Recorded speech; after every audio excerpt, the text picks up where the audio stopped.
Eu vi que você botou almas do purgatório. Então, a gente escuta muita gente falando assim, não, onde católico tira essa história de alma de purgatório? Na Bíblia não tem nada dizendo de purgatório. Então, o que você pode dizer para as pessoas? Não tem a palavra purgatório. Purgatório como substantivo é da Idade Média.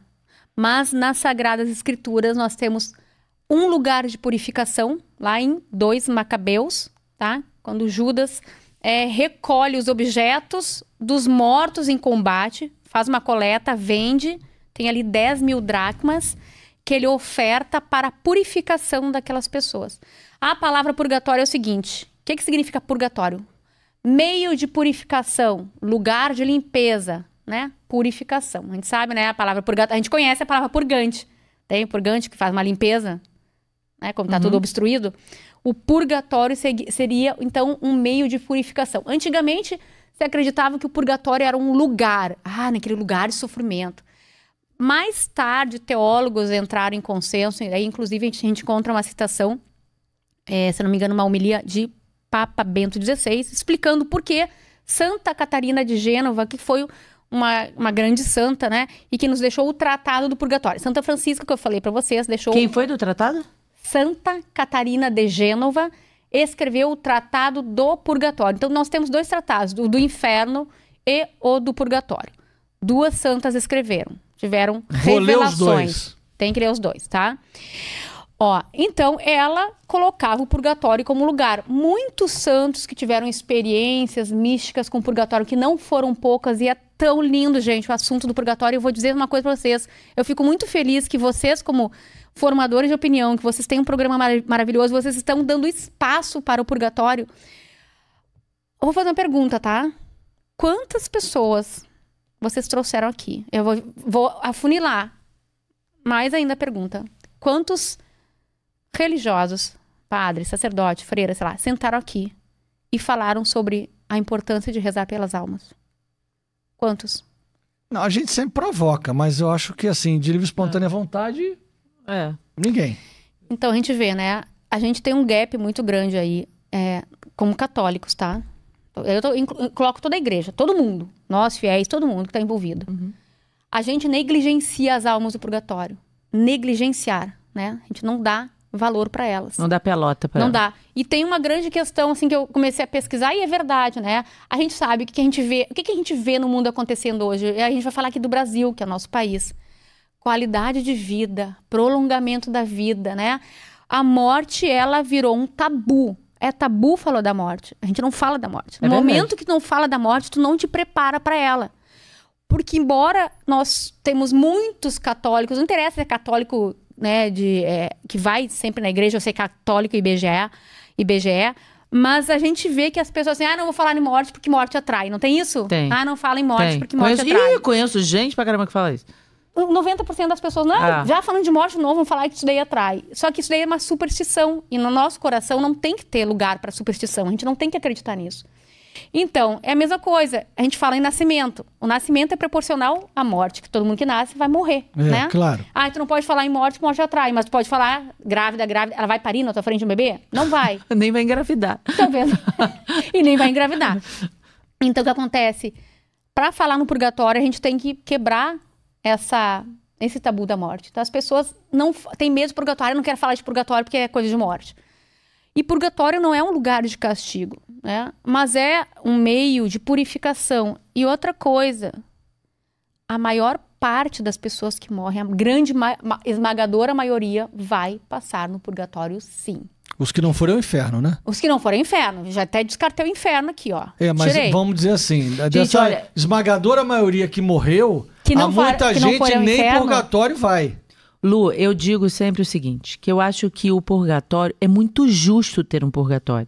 Porque Deus é justo. Então, eu acho que eu já falei isso num podcast. Se você tem a pessoa, aquela que é mega caridosa, boníssima, vou pegar Madre Teresa de Calcutá, né? Doou a sua vida pros pobres, pra aquela pessoa que ninguém queria arrumar, pegar do chão, e se doando, só fazendo amor, caridade, não sei o quê. Morreu. Aí tem aquele que é mais ou menos, aquele que ajuda o vizinho, mas depois, aquela outra ali, eu vou virar a cara pra ela, não sei o quê. Entendeu? Não é justo essas pessoas morrerem imediatamente. Eu penso assim, né?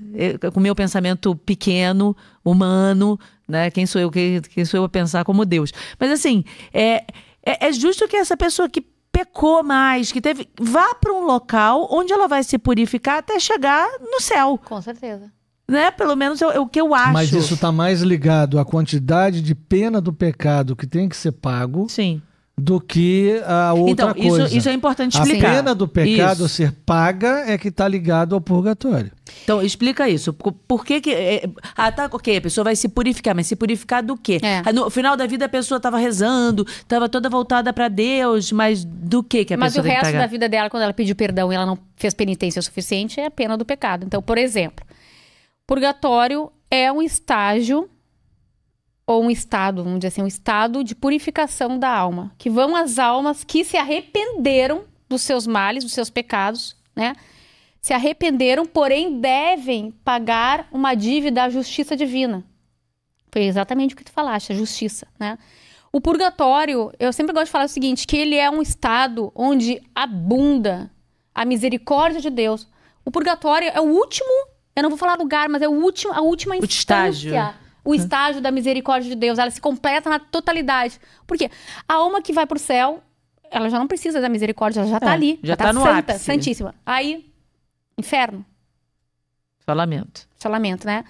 Então, Deus nos dá aqui em vida muitos meios pra gente evitar o purgatório. E a gente nem dá bola, porque a gente não entende o que é o purgatório. A gente acha, é um lugar de castigo. Não é castigo, gente. Nem é a segunda chance também. Quando for purgatório, eu resolvo meu assunto com Deus. Purgatório também não é a segunda chance. É o lugar que... lugar de novo. É um estágio, um estado, que você vai acertar as contas com a justiça divina. Você vai pagar até seu último centavo. O que significa isso? Para ir para o purgatório, tem que estar arrependido das minhas faltas. Tem que ter confessado meus pecados mortais. Talvez eu não precise ter confessado o meu pecado venial. Eu morri naquela semana, cometi pecado venial. Porque o pecado venial, ele não te afasta da graça de Deus. Mas ele te imputa uma pena, né? É um mal de culpa. Tem uma culpa ali. Porém, me confessei antes de morrer, né? Me confessei pelos meus pecados mortais. Me confessei pelos pecados veniais. Ou talvez não tenha confessado por algum venial, mas não me afasta de Deus. Mas ele me deixa uma sequela na alma. E essa sequela me impede de entrar no céu assim que eu morrer. Meu Deus, eu tô ferrada. Não, eu também tô ferrada. Eu que estudo o tema, eu sei quantos anos... Tá todo mundo ferrado. Se eu pegar um texto aqui que eu tenho da Furla, que é aquela polonesa... Sim. Sabe quem é? Sim, Furla Horak. Você já leu? Já. Eu vi o filme dela, não li o texto dela, não. Pronto, eu vi esse o filme. aqui já é ótimo. Esse daqui já faz a gente pensar umas 500 vezes. Eu li pra Quênia. E assim, desde que a gente vem falando muito disso... Eu venho tentado colocar mecanismos ao alcance de todos para tentar, ao menos, que se mereça por quem está lá. É uma grande coisa. Eu sempre falo assim, a gente tem que aprender... Esse povo que está queimando aqui é do purgatório? É do purgatório. Eles estão sendo... É porque o purgatório é um fogo purificador. A gente tem dois tipos de pena no purgatório, que é bem legal falar. A cara da pessoa. E é um fogo material, viu? E aí, mas no céu a gente... Quer dizer, no céu não. Na esfera espiritual a gente não tem corpo. Como é que um fogo material vai queimar o mistério de Deus? Na verdade, eles dizem que... Tem vários estudos aqui, né, que eu coloco. E, gente, o fogo purificador fala São João da Cruz, fala São Gregório Magno, fala a maioria dos padres da igreja. Então, aí é que está. A gente volta sempre no mesmo lugar. São Paulo. Você está amparada no que a igreja fala. Sim, totalmente. Olha quantas páginas de bibliografia tem aqui. Caramba, tá? Estão bem pequenininhas as letras. Tem mais de 50. Não, muito mais de 50. É gente paca, olha aqui. Tá? Tem muito mais. Olha aqui, ó. Muito gente mais. Que merece ser ouvida. Agostinho, Santo Agostinho demais, Tomás de Aquino. Tá bom já. Bíblia, Catecismo da Igreja Católica, Boaventura. Pronto. Garrigou Lagrange, que foi um grande teólogo. São Tomás de Aquino tem a beça. Nossa, tem muito. Então, mas aí o que a gente pode fazer para poder tentar dar uma melhorada nesse score aí? Olha aqui. Os nossos sufrágios, né, as nossas orações, as nossas boas obras, tudo que a gente faz, inclusive o nosso sofrimento, né? O sofrimento que a gente passa pela nossa vida. Aqui, hoje em dia, a pessoa tá ali bem e de repente parece uma doença na vida dela. Ela Não, se mas encontra pode doente. nem ser uma doença, pode ser carregar a compra do supermercado debaixo de sol. Qualquer coisa, gente, que seja um sacrifício pra você, mas também é doença, tá? Sacrifício pra você. E serve para as duas coisas. Quando a gente oferta pelas almas do purgatório, tudo aquilo de ruim que te acontece, que é difícil, e também as suas penitências. Hoje eu vou jejuar pelas almas. Você está ajudando muitas almas. Porque é uma coisa muito... Que bom que tu tocou nesse assunto, porque Deus criou uma dinâmica muito linda entre as 3 igrejas, que na verdade nós somos 3 no corpo místico de Cristo. Igreja militante, nós que estamos aqui vivos. Igreja padecente, que padece a alma do purgatório, as almas, né? Mas também conhecida como igreja, em algumas literaturas, sofredora ou penitente, é a mesma coisa. E a igreja triunfante, que são os santos, os anjos, Nossa Senhora. Não, todos que estão no céu. Todos que estão no céu, a Santíssima Trindade. Todos. E as almas santas, as santas almas do purgatório, porque elas são santas, elas só entra no céu aquele que é santo.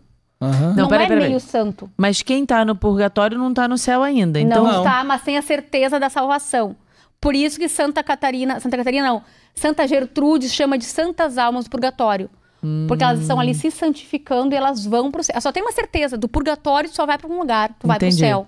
A gente pode falar o lugar agora. Mas pro a céu. tal da polonesa lá falou dos 10 Fula Horaki. andares lá de sofrimento.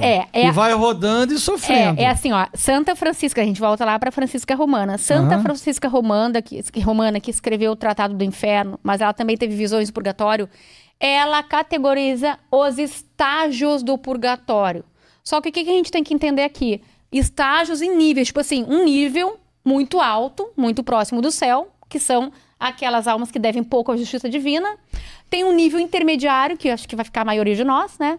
E o nível mais profundo, que é aquele próximo do inferno. Falou isso que nesse nível profundo, aí entra aqui visões de místicos e santos. Dizem que São Miguel e os anjos consolam nesse estágio. Aí a gente fala em estágio agora, de sofrimento. Porque as almas são atormentadas por demônios. Faz Sério? parte da penitência delas. Sim. tipo, aguenta aí, meu amigo, que vai passar essa fase e você vai pro andar superior aí, vai melhorar. Sim, existem os estágios de purgatório. E assim, um purgatório não é diferente do outro. Por quê? Por isso que se fala que o purgatório não é um lugar, é um estado da alma. Como o céu também. É um estado da alma. Mas quem tá no purgatório consegue ver o céu? Já vislumbrar? Eu acho que não, porque para te vislumbrar o céu, a visão beatífica da glória, uma característica supraessencial é a tua santidade.